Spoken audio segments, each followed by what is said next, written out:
Welcome back to another look at the Hamilton real estate market. I'm Mike McCarthy with RE/MAX Escarpment here in Hamilton. Today we're diving into September of 2024, examining key stats and trends to give you a comprehensive market overview. If you do happen to like what you're watching, please hit the like button and I will be forever grateful. Thank you. Let's get started. This month, or last month, September, the median sale price in Hamilton ended at $731,000, compared with the September of last year, which closed at $720,000. We're observing a 1.5% increase year over year, which, while not a significant increase, is the first year over year increase we've seen for September in the last 3 years. The change from August to September was a whopping $1,000 increase, but is up $25,000 from the start of the year, which at 3.5% is not earth-shattering by any means, but also isn't that bad. Cumulative days on market for sellers in September, the cumulative days on market surged to 47 days, which is quite a leap from last September's 21 days, which is a 120% increase year over year, pointing to the reality of homes taking longer to sell compared to really what we're used to. At 47 days on market, this represents the highest figure for any month on record that's not named December or January. Ask any home seller, and they'll be likely to confirm this immense change in sale velocity from a little over 2 years ago when homes were typically selling in under a week. What's also interesting is the increase in days on market from just August to September, which was a change of 12 days, an increase. So that's almost 35%, and it's a very unusual increase for the season where we actually normally see days on market plateau or even come down slightly from August to September, marking the current trend as atypical. This is driven by increased inventory and buyer choice and the opportunity for buyers to be patient. Speaking of inventory, September 2024 reported 5.3 months of inventory, which is a 17% increase from last year's 4.5 months, and coming in at the highest number that we've seen for a month in over a decade. Why is this? Well, is nobody buying? Well, not nobody, but as you've heard me say quite some time now, people are buying at historically low numbers month after month.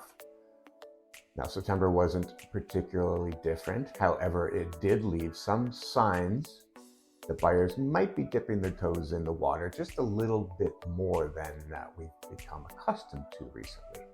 Sales numbers this September were up to 442, which is a 13% increase from last September's 391. Historically, sales have faced significant fluctuation, of course, from month to month. However, this bump suggests an active market, at least relative to a year ago. And also interestingly, month over month from August, where there were 439 sales, we see an increase of only 3 sales. But what makes this interesting is that this number has gone down from August to September in 7 of the last 10 years. And though subtle, these increases show a relative strengthening in buyer demand. In terms of new listings coming to the market for September, new listings reached 1,355, which is a mild rise from last September's 1,300 new listings, and the highest figure for September in over a decade. Now, while it is the highest, it's not abnormally high over a typical September.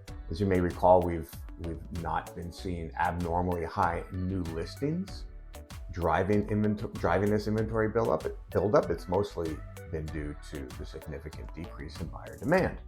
Now, what effect has this had on the sales to new listings ratio? Well, the sales to new listings ratio for September was at 32%, and compared to a year ago, where it was 30%, this marginal year-to-year increase is relatively immaterial. But interestingly, these are the 2 lowest numbers in the last decade for this ratio. And also of interest is that the 3rd lowest month of the past decade was October of 2023. So what will be interesting to watch is which direction this goes in when this month closes out, when this month of October closes out, so stay tuned for that. Now, for total inventory, September closed out with 2,256 homes on the market, which is, guess what, a new high point for the last decade plus by a decent margin. And we've been seeing this number climb steadily all year. It's almost doubled since the year end, 2023, and the amount of inventory at year end was at an all-time high for that time of year. So while the optimist in me does see some buyer demand coming back, at least relatively. The rational me sees more inventory, more choice than we've had in a very long time, perhaps ever. Those are facts. What does it mean? I think, it can be a great time to move as a buyer, all things being equal. Yes, we're supposed to see more rate cuts, but with those cuts, I think prices will inversely rise. We seem to have bottomed out on pricing. With all these metrics I've been talking about pointing more and more and more to a strong buyer's market over the last year or so, we just haven't seen values drop much. So we may have just seen the pure bottom of the valley of values in Southern Ontario, and waiting to buy may just bring higher price tags. Well, that's the wrap up for September 2024. Thank you for joining my monthly update. If you have any questions or comments, please fire away. And if you can, please hit that like button. Stay tuned for the news from October. I'll see you in a month. Take care.